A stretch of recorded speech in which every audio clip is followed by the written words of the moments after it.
Good Monday morning. Wow, it is like a heat wave out there. Rainy heat wave, but a heat wave.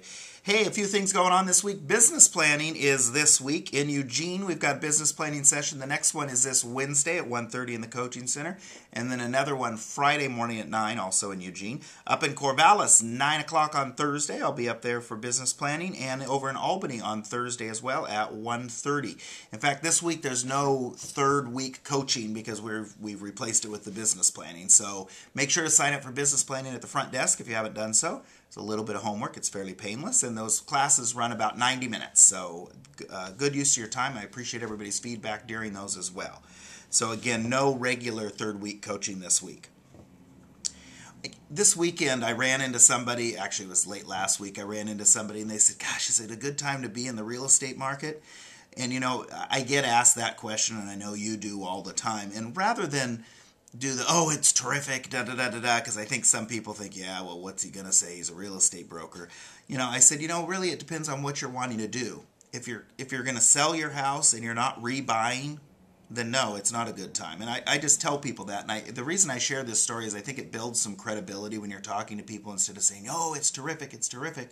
But I said, you know, it really depends what you're going to do. If you're going to sell a house and selling makes you a buyer, then yeah, it's a really good time because buyers are doing very well right now, in my opinion. I said, but if you don't need to sell and you're not going to be rebuying, I would just hang on and not sell. The other thing I say to people is, you know, if you're a buyer and you're paying cash, I don't know that I'd buy right now. I might wait a little while because I'm not so sure home values are going to stay where they are right now.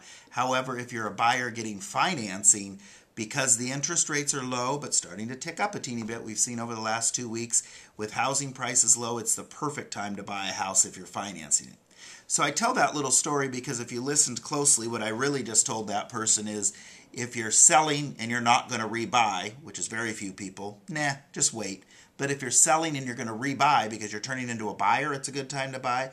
And if you're buying unless you're paying cash, and come on, how many people are paying cash, it's also a good time. And I really do believe that. For buyers that need to get financing, even though housing prices, and it'll be largely debated whether they're going to trickle down another couple percentages or not, those housing prices, even if they went down a couple more percentages or not, as we learned a couple weeks ago, if the interest rate goes up 1%, that raises your house payment 11%, between 10 and 11%.